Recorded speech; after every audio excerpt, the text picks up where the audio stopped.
Hey Guardians, what is going on guys? Your boy Sly here, and it is officially the end of the week, and you know what that means. Just a few hours of work or school left, and most important of all, it is Xursday. Now while this video might be one of my lesser viewed videos out of them all, I bet that once Rise of Iron starts up here soon, the tower will be full of people running in circles, looking around for the bringer of exotics. Like back in year 1, literally everyone was running in circles at 5 AM trying to find this dude, and since the invention of 3 of coins, exotics are now way less special than they used to be. But nonetheless, they are still the best weapons in the game, and it's always cool to see what he has for sale every Friday, even if the excitement isn't quite what it used to be. Anyways, what is up guys? Glad to have all of you out there stop in for my weekly Xursday video, and as you can see, his gang tag is posted right here in the usual spot, so he is definitely here at the tower. But where, you ask? Tower North, my good peeps. Stick to the left and he is chilling by the suicide spot to the right hand side of the speaker. So, we ready to see what's up? Alright guys, let's do this, and ta-da! Holy sweetness, look at that. I haven't seen that weapon in a very, very long time. The patience and time, I love that thing. But anyways, let's take a look at it, shall we? First up, we have the exotic Titan boots, the Mark 44 stand-asides. For the Hunter, we have a Year 2 version of the Lucky Raspberry and a Blade Dancer's favorite, and then moving on to my man, the Warlock, we have a sweet pair of gauntlets, the Claws of Ahamkara. As for weapons, a Year 1 favorite that I haven't messed around with in a very long time, the exotic sniper rifle, Patience and Time.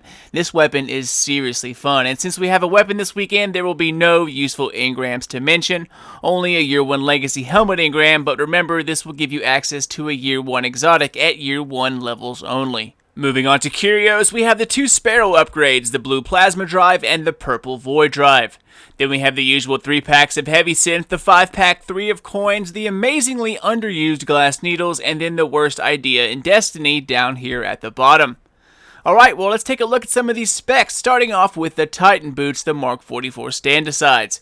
Exotic perk here is called Be Somewhere Else, increases the duration of shoulder charge and tighter turn radius while sprinting. Great stats here guys at 41-42, discipline strength, and of course, your choice on which one you want to max out. Like most boots, they come with extra ammo buffs, and here you can choose between extra fusion rifle ammo or the ability to carry extra rocket launcher ammo. I'm pretty sure the choice is quite clear.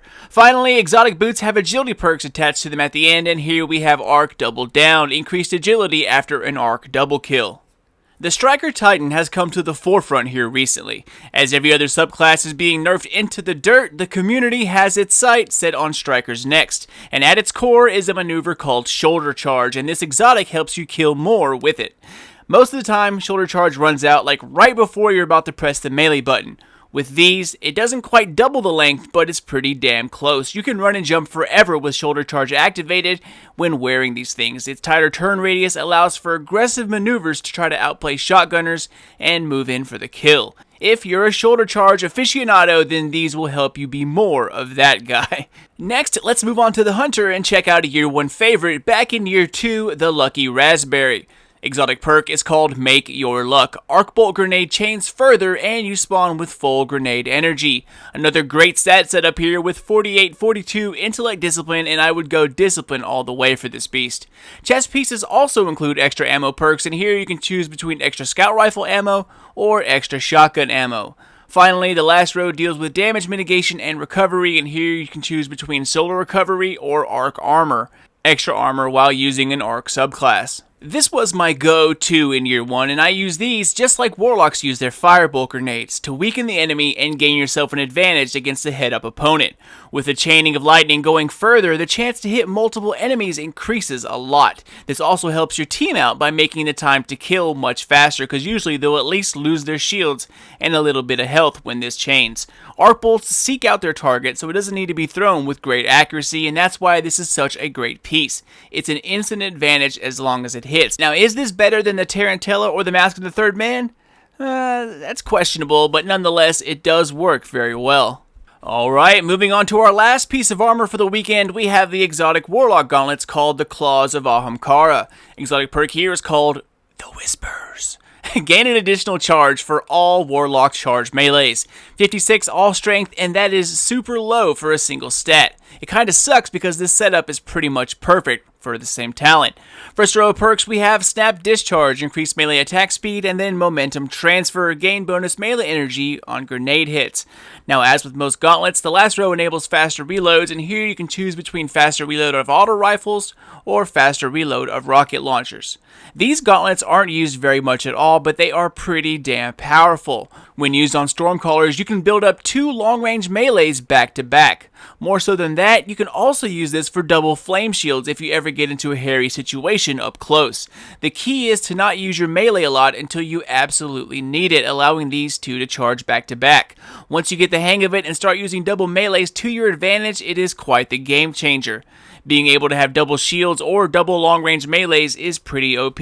However, I'm not a fan of the style, these like chicken feet style shoulders on it. They definitely need to change that. Alright Guardians, let's move on to the star of the show, the Patience and Time. Oh, the memories. Like back when Nightfalls weren't a guaranteed thing and you weren't sure if you were actually going to beat it this week or not. Those were the good days, my friends. Anyways, this is an exotic for 2 reasons. First up, we have Third Eye, which allows for the use of your radar while aiming down the sights, and then the exotic perk is called Patience and Time. You gain active camouflage while aiming down the sights. The first row of barrel upgrades are Field Choke, CQB Ballistics, and then Aggressive Ballistics. You already know the secondary perk, and actually, early in year 1, Third Eye was a very rare talent. It was actually kind of special back then. Now, onto the middle passive upgrades, we have Custom Optics, which is lower zoom, wider view, Fitted Stock, extra stability, and finally Field Scout, which is extra ammo. The Patience and Time is a unique sniper that is not only fun, but a great tool to use in Arcburn Nightfalls. Its fast rate of fire with its decent impact and cloaking ability makes for plenty of time to set in the perfect shot, or to go revive someone who's in the middle of danger, even if you're a Warlock. Is it better than the 1,000-yard stare, LER, or longbow? Definitely not in terms of power, but it is a weapon that can be used in creative ways and it will get the job done. Its new Year 2 look and upped stability definitely make it more favorable to use, but it's mostly a PvE weapon. If you don't own this bad boy, try it out and see what you think. I can't tell you how many Nightfalls this weapon helped me get through back when Nightfalls were seriously the hardest thing Destiny had to offer. Back when exotic drops actually meant something, but that is another story entirely. Well, that's it, Guardians. Nothing crazy OP this week, but not a bad week, if I do say so myself. I cannot wait for some of these Rise of Iron streams to start up so we can see what kind of new exotics we can get our hands on. Hopefully those 9 hidden exotics will finally start to show themselves, and hopefully a few more will be added to Bungie's arsenal.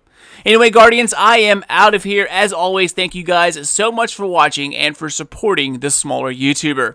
If you want to stay up to date on everything Destiny, Rise of Iron, or Division related, follow me on Twitter at Sly Nation. It is a great place to find out about my most recent YouTube uploads, as well as gaming in general. As always, thanks a lot, guys. Couldn't do this without you all, and I hope that you guys out there have not only an awesome Friday, but a fan-freaking-tastic weekend as well.